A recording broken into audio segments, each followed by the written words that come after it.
So then welcome to Reading with Kermie. Today you get Reading with Kermie out in the wilderness. I decided to take you guys on a hike with me, and I found a fallen tree to rest upon. See, I can make my own little story. So welcome to Reading with Kermie, and like I said, I went on a little hike and decided to take a break and do some Reading with Kermie, and don't stress the small stuff, it's just small stuff. And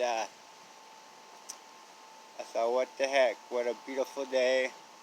There hasn't been a cloud in the sky all day, and I've been walking since 4 o'clock. I'm not exactly sure what time it is because I'm recording, so I can't see the clock. But anyway, that's okay.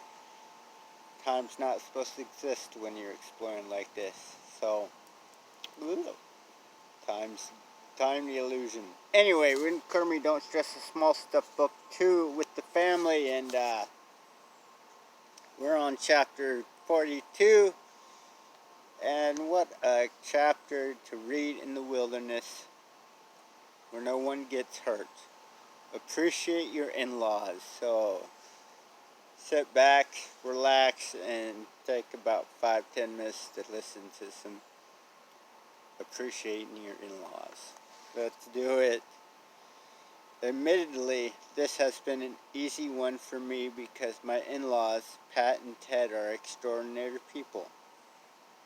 And I must say that my wife is equally lucky because my parents are also quite special. However, many people, in-laws, present quite a personal challenge to say the least.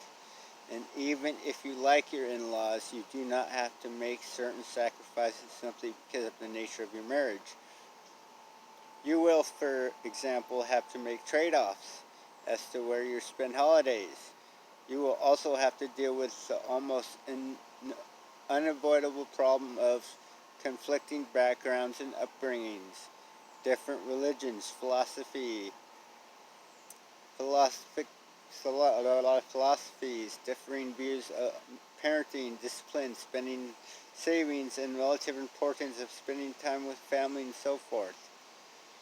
Yet, despite the probable differences among you, I believe that most in-law relationships have the potential to be loving and filled with mutual respect. Truth, they do. The trick to making the most of your relationship with your in-laws is to stay focused on gratitude. While there almost certainly will be differences you will have to deal with, Gratitude will enable you to appreciate rather than struggle against those differences. Well, I wish I would have heard that before, Mr. Kim. Carrying on. It's easy to forget, yet if you love your spouse, you owe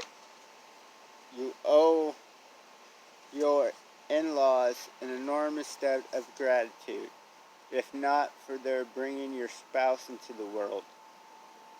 You would be with someone else or alone.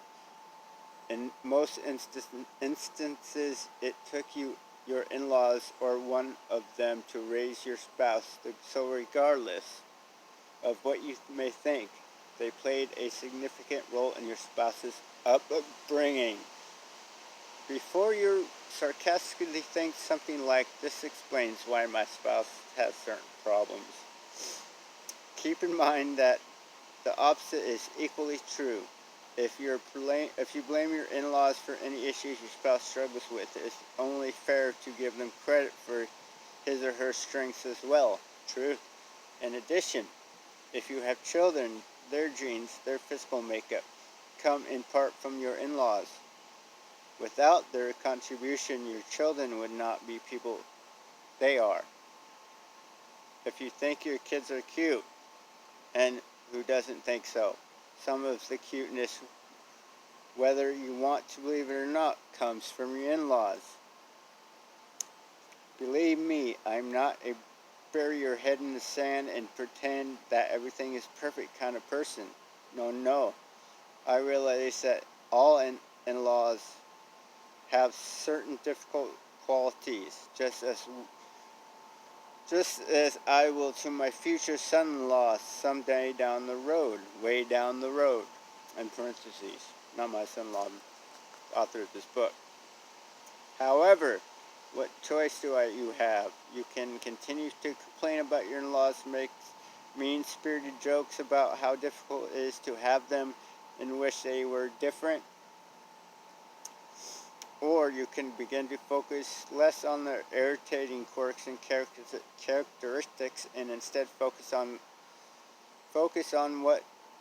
which you have to be grateful for. I believe this decision is an easy one. Stay focused on gratitude, and my guess is that you'll be able to improve your existing relationships in a significant way. Blah. So, you guys get that? Let me adjust this phone here.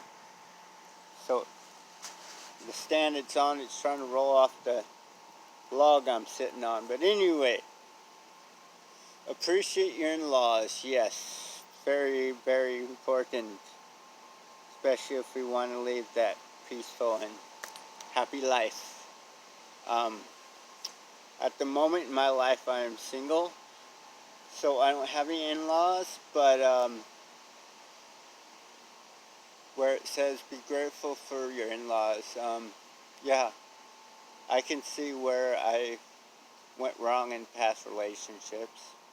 Even this recent relationship from last year, I broke up with this girl I've been with for 4 years. The last year and a half of our relationship, we moved in with her mom and brother and sisters, and I was grateful. I had out for a while, you know. I love my girlfriend and loved her family, and I think I just let small things get to me, like simple things like doing the dishes every day with a house full of 7 people, which, you know what, now that I look back at it, I give myself all the responsibility because I'm the one who talked my girlfriend into moving with the family because I think it would be awesome. But anyway, getting irritated like things about doing the dishes and blah, blah, blah. Why can't they clean up after themselves? Blah, blah, blah. And then just those small things got to me. And I was ungrateful for a while. And then I just let things build up and build up and build up. And the frustration and resentment and anger, I just kept to myself. Eventually, where I just broke it off with her and said, screw it, I'm out of here. You know, yes, I could have handled things differently. Yes, I could have been grateful for more things and just focused on that. It's exactly what this chapter was talking about. But I didn't. And, you know, the cards were played the way they were played. And I see what things I could have done differently now. For the next time I'm in that situation, I'm in a relationship, living with family, and know things to focus on rather than just focus on the negative, like silly dishes or clothes on the floor or whatever. The list went on, but I don't have to go into detail because I'm sure there's people listening here that understand. But anyway, appreciate your in-laws. Yes, sometimes, yes, those difficulties always come up in life, those frustrations, but there's other ways to deal with it except for hanging on those anger. Sometimes that anger can hold on to you for years. I know, I've been there. So there's other ways to deal with it. And, you know, we learn as we go. That's why we have in-laws, so we learn that kind of stuff. See how that works out? Yeah. But anyway, I hope you guys did get something out of that reading. I'm enjoying nature. This lovely walking. It's amazing. I think the parks is what opened up Monday. And this is a pretty big wetland park, so, and I think I'm the only one here. I haven't seen anybody yet, and I've been walking for quite some time now, and I still got some time to go and some pictures to take, so I might be posting some pictures later too, so look out for that. So anyway, I hope you guys really have a good afternoon.